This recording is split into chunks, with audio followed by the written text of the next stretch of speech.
Welcome to this video. My name is Roxy and I'm a redhead on a mission.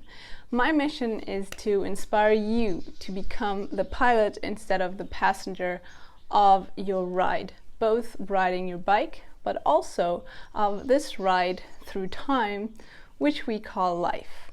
In today's video, I would like to share with you how meditation and mindfulness can change your life, and it certainly has changed mine. Stay tuned. First off, if you think you can't meditate and you don't have the ability to meditate because you just can't concentrate long enough, then don't worry. I will give you some methods today that anyone, I swear, anyone can use. Meditation is not some fancy, super hard thing. It can be long, it can be intense, but it doesn't have to be. So if you're new to meditation and new to mindfulness, don't worry at all. I'm going to guide you through this, and I can guarantee you this will make such a difference in your life, both on the bike and off the bike. To start off, I want to share a very personal story, which is that it's been about 15 years and I was very depressed. So I had severe depression, I had severe anorexia, and I basically starved myself to death, and I was about to die. I woke up one night and I was so hungry, I was in pain, everything was hurting and aching, and I just wanted to go to the fridge and to get something to eat because I thought I would die. And I collapsed on the way to the fridge, and that was the point where I was like, okay, this is not about diet anymore. This is not about punishing myself anymore. I have to stop now because otherwise I'm gonna die. So I made the decision to change something. And that's the day when I started. And I'm not gonna say that the next day I was like, yeah, okay, I can start eating again. It was a journey, it was a long journey, but I started the journey towards the inside on that day. Actually, in that night, that I really started to write down, what is it? Why am I anorexic? Why do I have depression? Why do I have all these things? And I stopped blaming the outside and I started looking for solutions in the inside. And no matter where you look, whether it's cognitive behavioral therapy, mindfulness, whatever you look, all kinds of therapies, it's always the same. You have to find love and you have to find a solution for your problems in the inside, and you have to stop distracting yourself on the outside. And that's basically what I started then, and that is why I swear I'm one of the happiest people I know nowadays, and I'm over the depression, over anorexia, and I'm so thankful that I had that, because it made me the strong person I am today, and it enables me to share my story with all of you people. And I don't care at all if anyone labels me as, oh look, she was depressed, or she had anorexia, she must have problems. I don't care, because only because of these illnesses I am the strong and loving person I am today.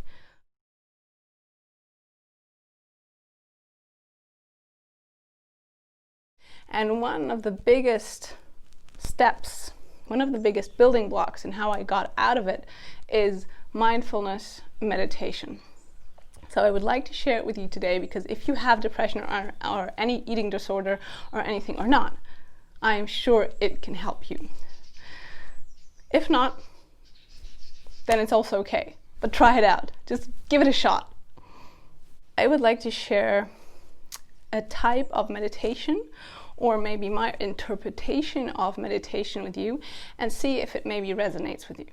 For many people I know, and for me also, meditation is not about some fancy practice and not about really sitting there 30 minutes and not thinking anything. It can be one day, but you can start by just fully immersing yourself in the now, in things you do anyway. An example for this is how I started meditating, is the things I did anyway, like showering, or making my coffee, or walking to the gym, whatever. I started just being in the now, in these moments. So Stopping the thoughts when I'm showering, not thinking about school, not thinking about work, not thinking about anything, just thinking about now, feeling it and being in the now. So feeling the water run down my body, hearing the water, hearing the birds outside, hearing the music, whatever it is. But whenever my thoughts started to meander again, I brought them back to the now, and I spent those 5 to 10 minutes showering, only showering, not doing anything else. Same when I was drinking my coffee, just drinking my coffee, concentrating on how it feels in my hands, the cup, how the coffee tastes, how it feels when it goes down my throat. So you can have so many little elements of the now, and that already is meditation. So you don't have to sit down, you don't have to do this fancy practice in the beginning to start with. Just start with 2 things a day. Concentrating and really staying in the now and experiencing and immersing yourself in the now and not being distracted by anything else. So now you're like, well what? Why should that help me? And trust me, I was the same back then. I mean, I had severe anorexia, and I was so restless all the time. So I was like, why should I sit down, and why should sitting down help me? Here's why. In our brain, we have sympathetic and a parasympathetic system. It's a nervous system. And the sympathetic nervous system is for arousal, so stress. The reaction, anything you need for the fight response, or everything is governed by the sympathetic nervous system. And then we have a parasympathetic nervous system. This governs relaxation and regeneration. And if we're not in the optimal arousal state, and I'm not talking about sexual arousal, I'm all for that as well, but that is not what I'm talking about right now. If we're not in the optimal arousal state, then our immune system doesn't work, we get depressions, we have all sorts of, we're always in stress, and that is what causes problems in our bodies. Now, we get stressed a lot nowadays with all sorts of news, and we let a lot of people stress us. However, we can choose to not do this by actively blending out things and coming back to the now. And this governs and this influences our parasympathetic response. And the more we train the parasympathetic response, the more resilient we get when a sympathetic response happens. So it's just like a balance. So the more you meditate, the more you calm yourself down, the more you train the parasympathetic system, the less the sympathetic system can take over. And if you're a person who tends to get angry a lot, tends to get nervous a lot, then that's a clear sign that your sympathetic nervous system is overreacting. It's probably working all the time. And now if you start training your parasympathetic system, not in that moment, anytime, it takes longer for the sympathetic response to kick in. I hope this makes sense. For me, that was a game changer, because I was like, why should I meditate? It's not going to help me get angry less, or it's not going to help me like myself more, because in that moment, when I'm in that depressive state, I can do whatever I want. I'm not going to get out there. But the good thing is, the more you meditate and the more you spend time in the good feelings, the longer it takes to get into the bad feelings in the first place. So you can do that to have less of that. Another point is that mindfulness is the first step in emotional healing. We always have to heal what's in ourselves in order to be able to deal with what's outside. It always starts because if something is making you angry, then it's just because it's resonating with something that is in you. If it's not in me, then something out there cannot resonate with me. So if something is making me angry, if someone is poking at my wounds, it will hurt. But if there are no wounds it can't hurt. And that is precisely why I'm telling you this with depression and my anxiety and the eating disorder, because the wounds, they are healed. So even if people poke at them, there is nothing that hurts. And that is what you want to reach.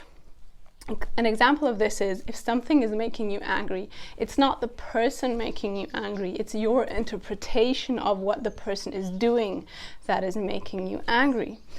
And if you change the interpretation of it, it's not going to make you angry. By being angry, you're just giving the power away. You are letting that person control you. You are giving the power to that person. Being angry is seriously like taking poison and hoping the other person will die.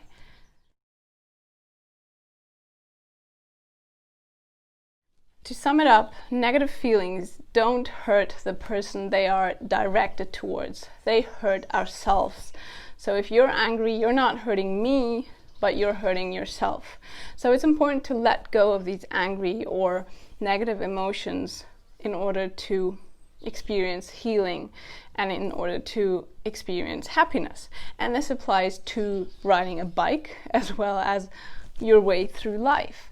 If I get angry because I can't ride a section, I'm probably getting angry because I link my self-worthiness to this section or to this skill. As in, I have to get the wheelie to be liked by others. Of course, as it is linked to my personality, I get angry if I can't get the wheelie or if someone makes fun of me because I can't perform the wheelie. Now, if I have my self-worthiness and don't link it to the wheelie, I don't care. Then someone can make fun of me as much as they want because I know I'm worthy no matter if I can wheelie or not. No matter if I can ride the section or not. No matter if whatever. So you can apply this to riding skills and of course also to life. Every nudge you get, every person making you angry or every situation making you angry is an invitation to dig into the source of that. The source you are allowed to find more worthiness in yourself.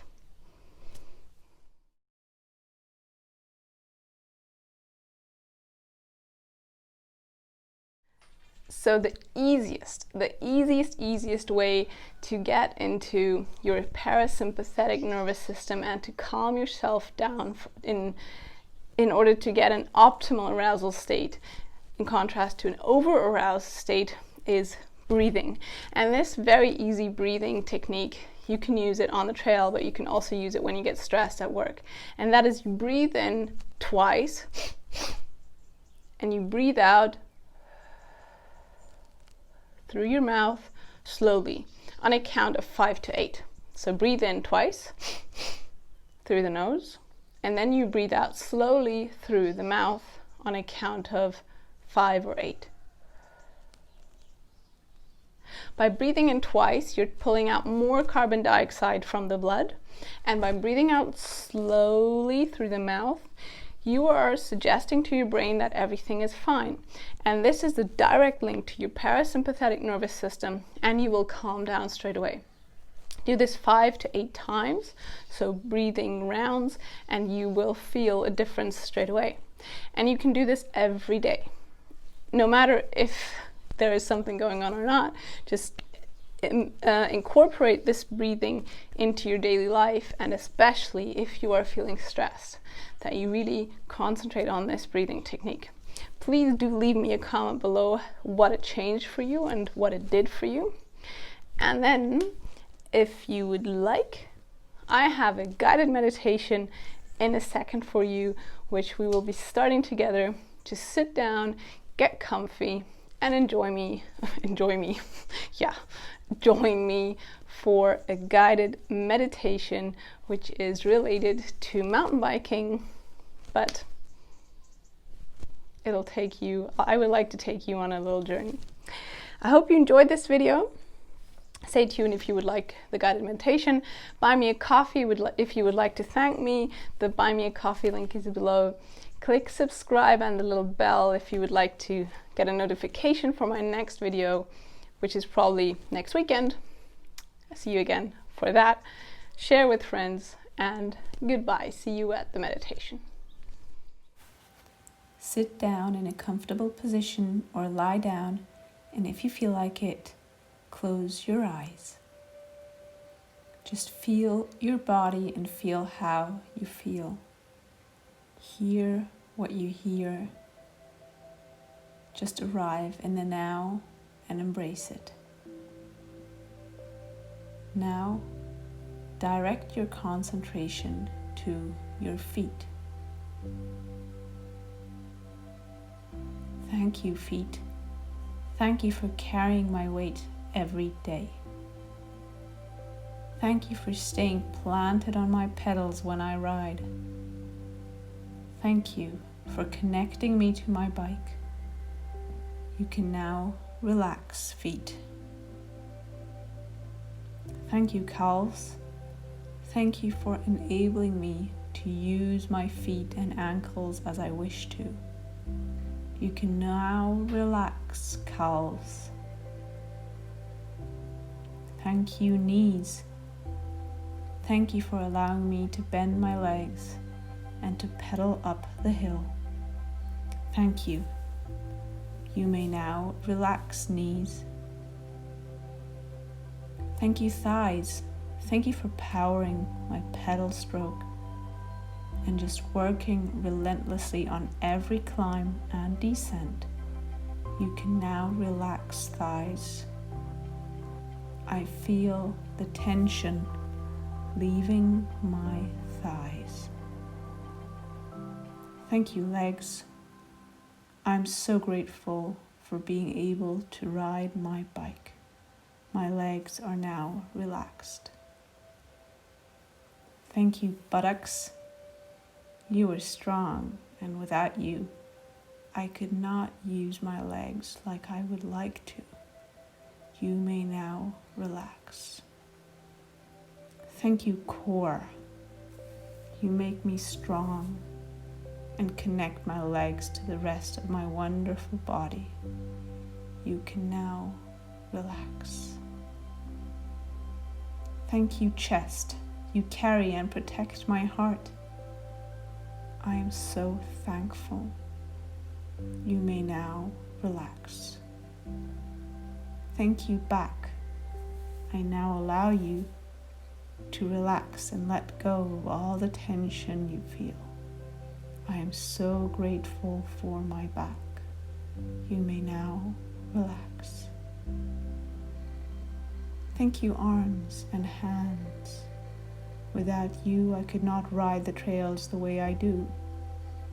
Without you, I could not break. I am so thankful for you. You may now relax, arms and hands. Thank you, neck, for carrying my heavy head all day. I now allow you to relax.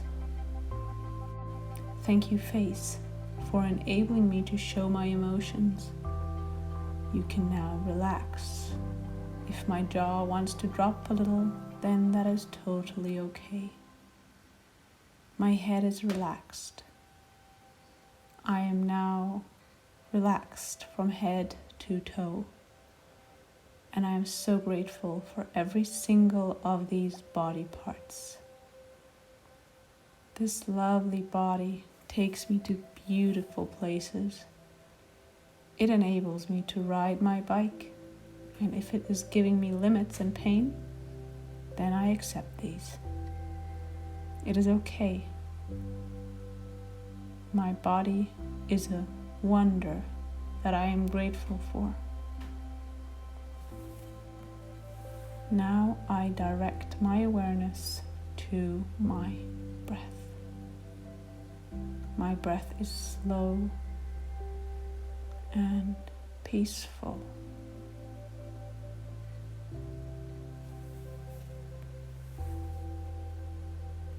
I feel my breath. I feel this breath.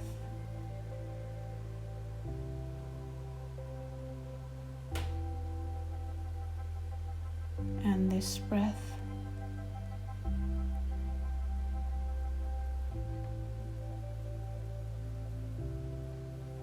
and this breath.